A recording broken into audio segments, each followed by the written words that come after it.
qisadan waa qiso ku saabsan dembi baaris 32 sano ilaa ay hadda qofka uu yahay qofkan lama helin. Daawadayaal soo dhawaada. Maantay waxa idin hayaa qiso aan caadi ahayn. Runtii qisadan haddii aad maqashid waa la yaabi doontaa. Qisadan waa qiso ku saabsan dembi baaris 32 sano ilaa ay hadda qofka uu yahay qofkan lama helin. Inta aan qisadan gudaha u galin, asxaabtu waxay idinka codsanayaa maadaama uusan subscribe-ka lacag ahayn inaad nagu caawisaan hal subscribe. Commentigana aad faalladiina ka soo dhiibataan. Muuqaalkana aad like saartaan. Mar walba oo aad muuqaalka like saartaan waa mar walba uu dad badan gaaro. Mar walba uu dad badan gaarana waa mar walba aan dhiirigelin u helayo inaan qisooyin sidaan camal ah ama sheekooyin sidaan camal ah aan idiin soo gudbiyo. waayahay marka sheekadeenna aan hore usii galno. Sheekadeenna maxay ku saabsantaa?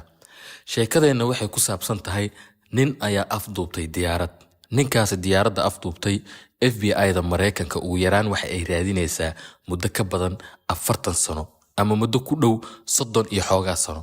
Ninkaasna ilaa iyo maantay qofka uu yahay iyo cidda uu yahay lama soo helin. Marka qisadan waa qiso adduunyada oo dhan ka yaabisay. Maanta waxaan rabaa inaan idinla wadaago qisadaas aad u xiisaha badan.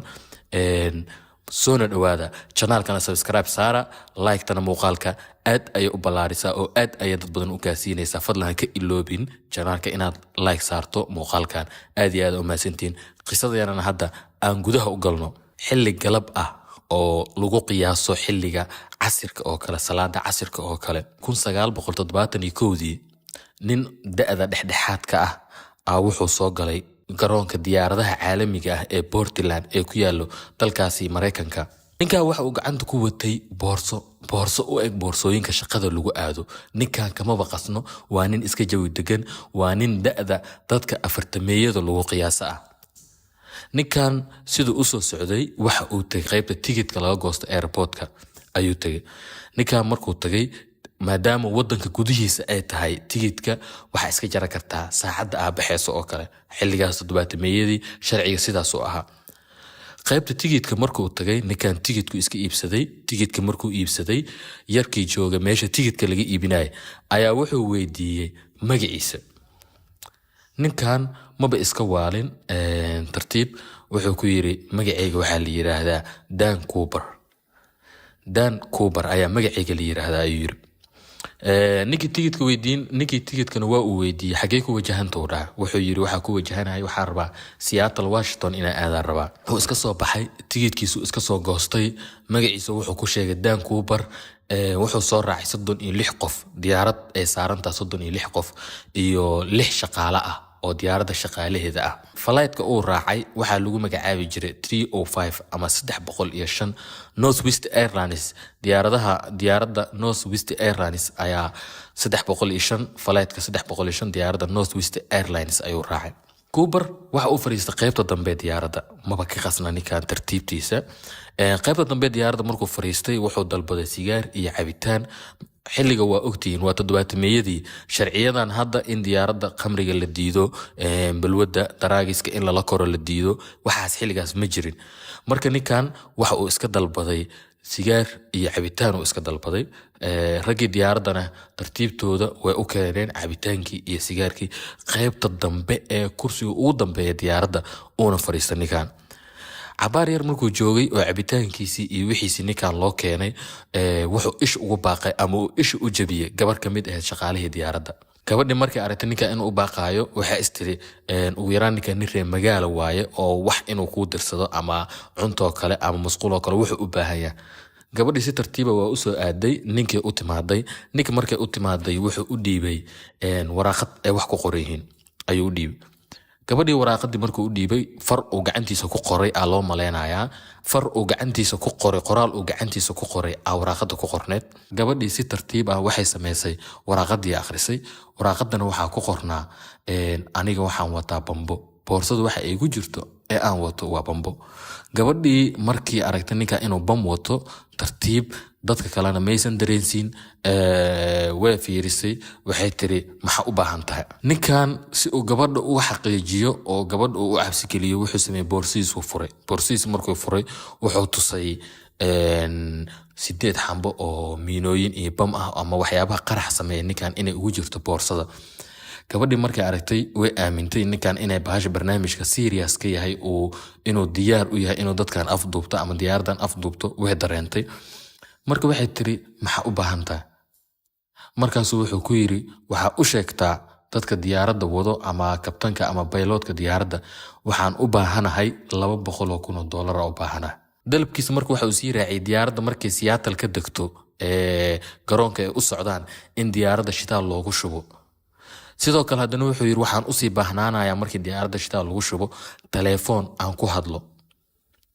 marka sheekadii markay halkaas mareyso dadka shacabka diyaaradda saarana ma ogo oo sheekada waxa ay ka dhaxaysaa ninkan kuubar ah iyo gabadhan ayaa sheekada ka dhaxaysa oo gabadha shaqaalaha diyaaradda ka shaqeysa gabadha kamid ah. hal mar waxa sheekada soo dhex gashay naaga ayaa kursiga kasoo kacday kursiga dambe sheekadii soo dhex gashay. sheekada markay soo dhex gashay gabadhaana sheekada soo dhex galayso waa gabar aad u qurux badan gabdhaha maanta macnaha soo jiidashada leh oo kala waa. markay sheekada soo dhex gashay gabadhii marka waxa lagu magacaabayay gabadhaas sheekada soo dhex gashay Tina Maglow. marka Tina markii si loo fiiriyo dadkii macnaha ama gabadhii diyaaradda ka shaqeynaysa waxay ku tilmaamtay in ay u ekeed qof la adeegsanayo oo ninkan afduubaha diyaaradda ah oo gabadhan adeegsanayo ay u ekeed. marka gabadhii sheekadii soo dhex gashay waxay iska dhigtay wax ka dhexdhexaad ah ama dhexdhexaad u ah ama garta qaadayo oo kale. waxay garta u qaadaysaa tiimka diyaaradda shaqaalaha ka ah ee diyaaradda maamulayo iyo ninkan afduubaha ah. afduubihii diyaaradda telefoon u dhawaa oo qaybta dambe ah ayaa la siiyey oo diyaaradda xilligii hore telefoonada qaybta dambe diyaaradda telefoonada degdega ama emergency-ga waxyaabahaas halkaas ay ku lahayd. ninkan markii diyaaradda loo dhiibay oo telefoonkiisu kaga hadlayay naagtii Tina Maglow ahayd maysan bixin. gabadhii Tina Maglow ahayd ee sheekada dhexda kasoo gashay maysan bixin oo waxay ag fariisatay ninkii afduubaha ah ee ag fariisatay. afduubkii markuu wuu sii dheeraaday dowladdii way maqashay saacad iyo bar uu qaatay diyaaraddii hawaday ku jirtaa waxay sugaysaa fasax sababtoo ah diyaarad afduuban dowladda si sahlan macnaha kuma fasaxaysa inay kusoo degto eelaboor walbana looma fasaxi karo. marka ninkiina wuxuu dowladdii ka dalbaday $200,000. dowladda markaan waxay samaysay qorshee degtay waxaa kamid ah $200,000 waxa ay ka bixisa $10,000 oo $200 kamid ah ayay ka bixisay. 10,000 kun dowladda waxa ay ka dhigtay $20 kaliya oo lacagtaas waxay ka ilaalisa 10,000 kun inuu soo dhex gala lacag $100 ama $50 ay ku qorantahay kaliya waxay u ogolaatay in $20 laga dhigo 10,000 kun oo dollar. $20,000 dowladda waxay ku samaysay serial number u gooni ah si hadhooti markii uu isticmaalo afduubaha lacagta markii uu isticmaalo si ay dowladda si sahlan ugu soo qabato. ninkan sidoo kale wuxuu dalbaday diyaaradda markii Seattle ku degtay in loo keeno 4 xabo oo baarashuud ah. $200,000 4 xabo oo baarashuud ah. sidoo kale wuxuu dalbaday telefoon uu ku hadlo. marka dowladdii intii wixii ay ka daba wareegaysay ninkan lacagihii loo raadinayay aday waxay qaadatay muddo 2 saacadood gaaraysa maadaama ninkan xilliga diyaaradda ay soo duuleen ay casirkii ahayd 2 saacadood kadib 11:00 galabtii diyaaraddii waxay kusoo degtay Seattle. marka ku dhawaad 2 saacadood dowladda diyaaradda wax fasaxa maysan siin. kadib Tina Maglow oo sheekada dhex ka soo gashay way soo degtay. markii hore waxay dhexdhexaad u ahayd tiimka diyaaradda ka shaqeeya iyo afduubaha laakiin markaan waxay dhexdhexaad u noqotay dowladdii iyo afduubaha. dalabkii uu ninkan dalbaday $200,000 oo boorso ku jirta 4 xabo baarashuudka way ka soo qaaday waxaana u keentay ninkii afduubaha ee diyaaradda haystay. ninkan nin mucjiso u ahaa. markii 200,000 iyo ninkan loo keenay wuxuu haddana markale amar ku bixiyey in rakaabka diyaaradda saaran oo dhan ay iska degaan maadaama ay halkan rabeen ay Seattle rabeen wuxuu yiri waa fasaxan yihiin. dowladda xataa waa yaabto waxa la yiri ninkan ay wax afduubtay haddana fasaxay maxaa la yiraahdaa rakaabkii oo lacagta ka rabay ama ay u afduubnaa. marka ninka xataa khibradiis waxa laga yaabay rakaabka maysan ogeyn inay afduuban yihiin diyaaradda waa iska sarnaayeen. waxaa si hoos u ogaa inay diyaaradda afduuban tahay tiimka shaqaalaha ah Tina Maglow oo sheekada dhex ka soo gashay iyo ninka afduubaha oo kaliya. marka rakaabkii markii la fasaxay waa yaabeen eelaboorka banaankiisa ciidanka taagan iyo dowladda iyo waxa jiro laakiin rakaabkii waa iska sii degeen oo waa iska sii baxeen. kadib ninkan diyaaradda cabaar uu sugay shidaalkii dowladda waxay raadisay ninkan shidaal loogu shubay diyaaraddii. shidaal markii loogu shubay pilotka diyaaradda wuxuu yiri aniga haddaan safar ka imaaday diyaaradda isla saacadan safar ma geli karto marka waa inay xoogaa diyaaradda nasataa kadib aan baxeena ninkan maba ka qasno nin jawi degan ah oo ninkan waa lagu dilaa ama waa lagu xiraa ama dowladda ama kusoo weerartaa waxaasoo dhanba kuma jiro diyaaraddiisu iska fadhiyaa markii 2 saacadood diyaaradda ay nasatay pilotka wuxuu yiri hay okay hadda waa duuleena waxa sameeysaa waxa noo sheegtaa qorshahaaga ee diyaaradda meeshii ay kugu dajineen maadaama diyaaradda adiga ku afduubantaa ninkan wax kale muusan dhihin kaliya wuxuu yiri waxa igu dajisaa Mexican City midda labaad diyaaradda waxa ku duulisaa jawi ka hooseeya 10,000 oo feet diyaaradda waa inaysan ku duulin jawi ka sareeya 10,000 oo feet kaliya diyaaradda waa inay ku duushaa jawi hoose oo 10,000 oo feet ninkii pilotka mar labaad uu ku celi wuxuu yiri neho Mexican City kaliya ma ahan si toos ah loo jihay oo hawada iyo dhinaca aad ka rabtid iyo meesha aan ka bixin noo tilmaam marka ninkan nin gangster uu ka wuxuu yiri neho cagta wadada saar meesha rabtid ka bax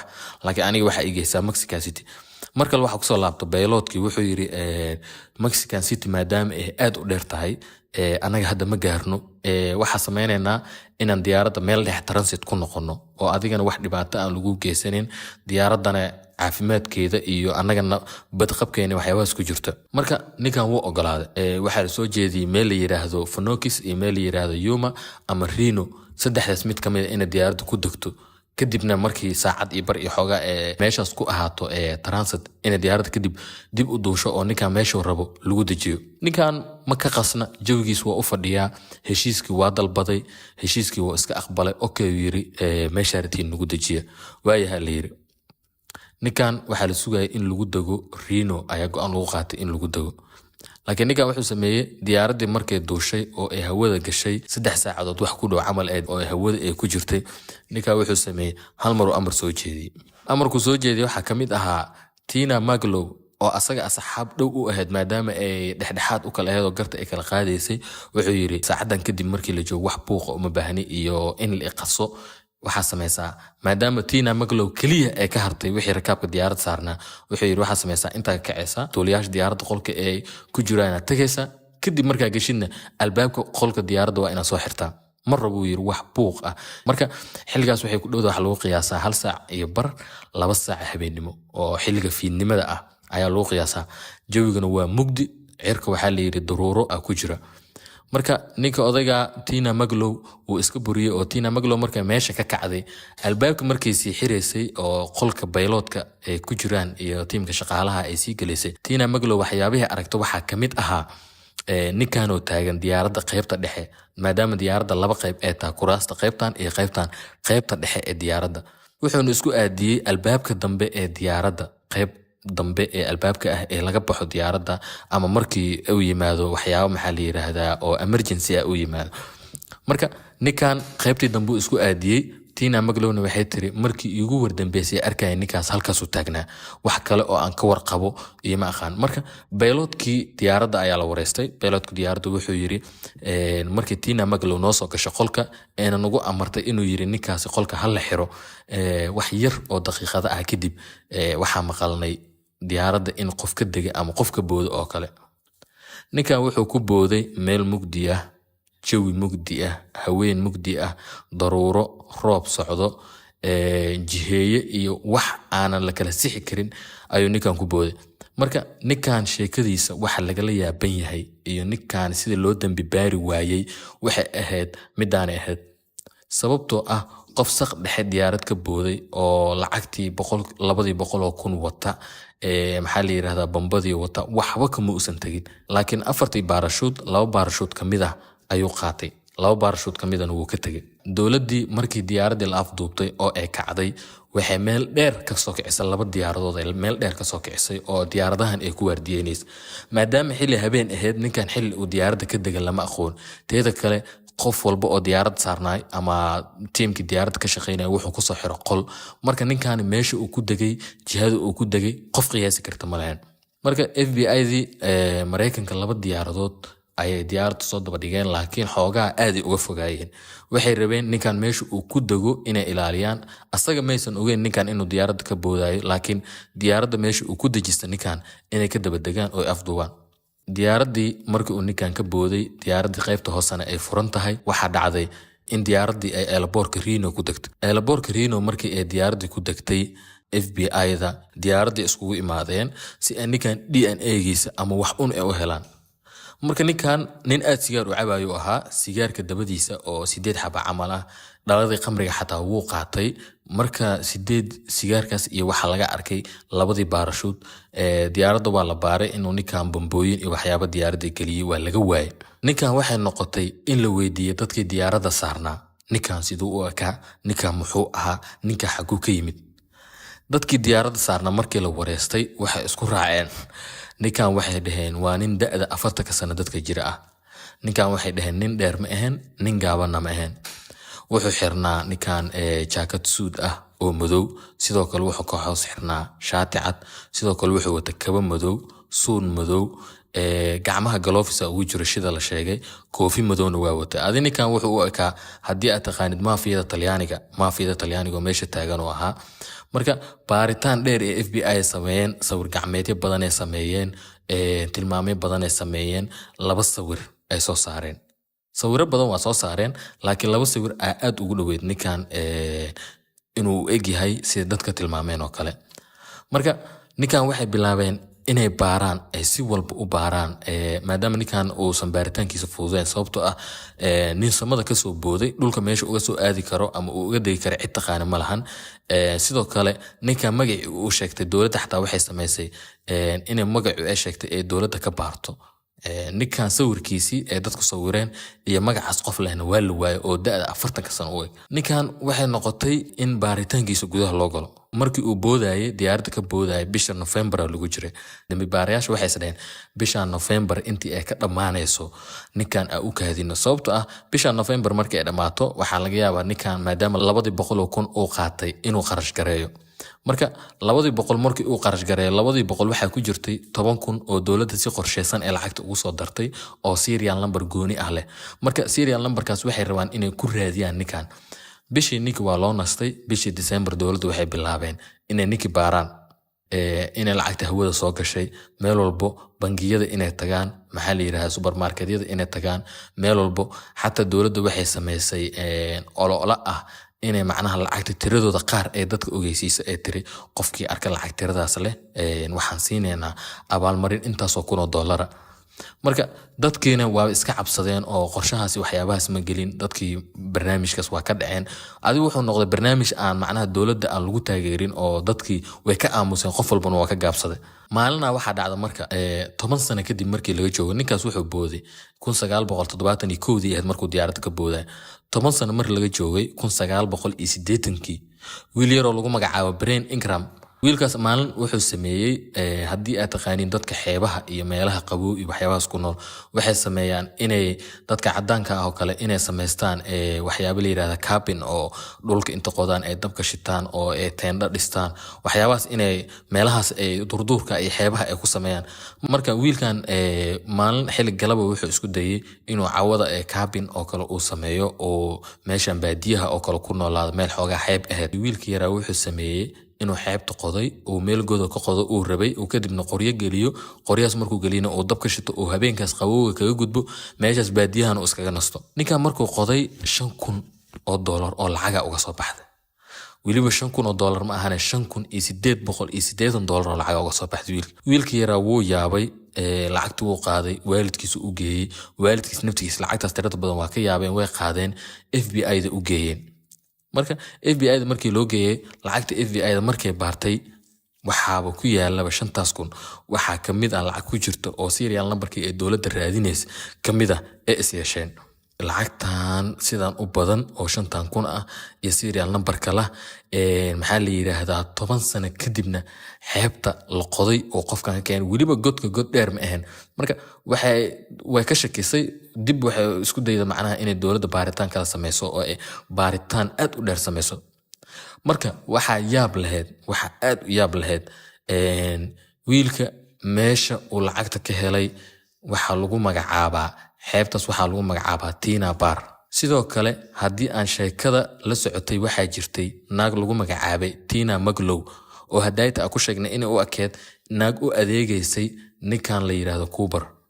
marka Tina Bar, xeebta Tina Bar oo lacagta laga helay iyo Tina Maglow oo asaga la socotay, runtii waxaa xoogaa shaki gelisay booliska iyo dambi baarayaasha waxaa shaki gelisay inay arrintaasi xeebtan ee wax kale oo sir ah ay ku jiraan maadaama meesha laba tiina ay ku jirto oo is leedahay xeebtii dowladda waxay go'aan gaartay in dib loo qodo cagafyo wax walbay dowladda soo qaadatay dowladda markaan waxay go'aan ku gaartay in la qiyaaso ninkaani dhulka meesha uu kaga soo degay maadaama xeebta lacagta laga helay dowladda way qiyaastay dhulka meesha kaga soo degay uma dhaweyn waxay u jirtay 27,000 oo kiiloomitir oo kale ay u jirtay xeebta marka dowladdii markii ay qiyaastay way aamini weysay laakiin 27,000 ay u jirto ninkan meesha uu diyaaradda kaga soo booday iyo meesha ee lacagta laga helay 27,000 oo kiiloomitir isku jirto dowladda marka waxay sameysay wax qiyaas ah oo qiyaas u eg sidee macnaha sidaan ku dhici kartaa meesha uu kusoo degay ninkaas waxa u dhawaa webi lagu magacaabo Louis webiga Louis lagu magacaabo xoogaa wuu sareeyaa oo meel dalcad ah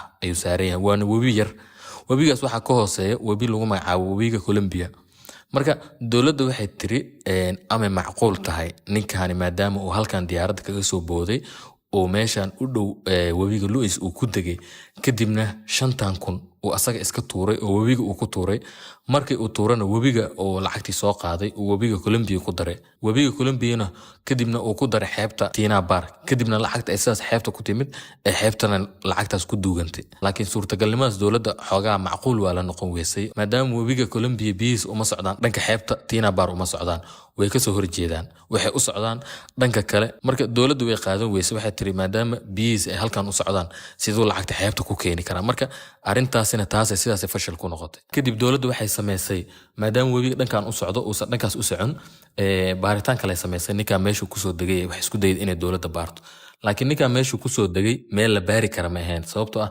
ninka meesha ku soo degay waxay ahayd meel dhagaxaana oo buuro ah haddana barafsi ah haddana kaynsi ah marka ninkan wax raad muusan reebin runtii aada loogu wareeray dowladdu waxay isku dayday lacagtii laastiga ku xirnaa inay baarto ilaa 2009 waxa la baarayay inay suurtagal tahay laastigaas 10 sano markuu ciid ku jiro inuu baabi'i karo in kale laakiin laastigaas wuxuu noqday wax ka yar adiga 128 maalin camal 10 sano waa badan tahay la yiri 128 maalin camal ku baaba'ay marka ninkan ilaa 1980kii dowladdu waxay u baartay si aan caadiyin waxay baartay DNA waxay baarta dhulkii waxay baarta xeebihii iyo webiyada inay qodo ilaa webiyada salkooda dad loo diro ninkan waa la waay dowladda waxay u jiheysatay nin actor ah oo Dan Cooper la dhaho ninkaas wuxuu soo saaray film oo cartoon ah filmkan waxa lagu magacaabay jiray Dan Cooper laakiin ninkaas English muus aqoon maadaama uu Faransiis ahaa Canada uu ku noolaa Canada hadii aad og tahay qayb waxaa jirta af Faransiis looga hadlo oo aan af Englishba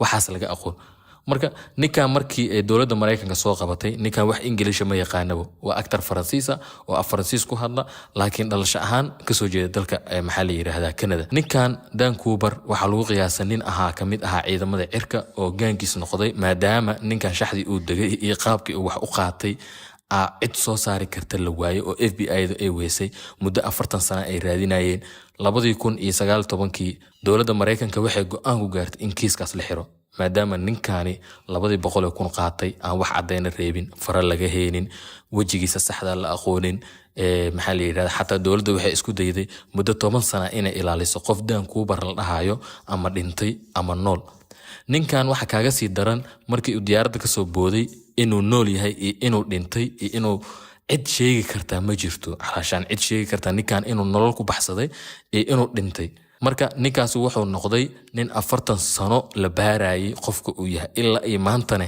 aan la soo saarin wuxuuna noqday kiiska kaliya ee dowladda Mareykanka ee gacan ka taagtay ee iska xirtay fadlan si qisooyin sidaan camala iyo sheekooyin sidaan u xiiso badan aan u soo badino oo aan channelka u soo buuxino waxaan idinka rajeynaynaa inaad channelka taageertaan oo aad subscribe saartaan like-ta commentiga intaasna ugu roonaataan aad iyo aad u mahadsantihiin waan salaamayaa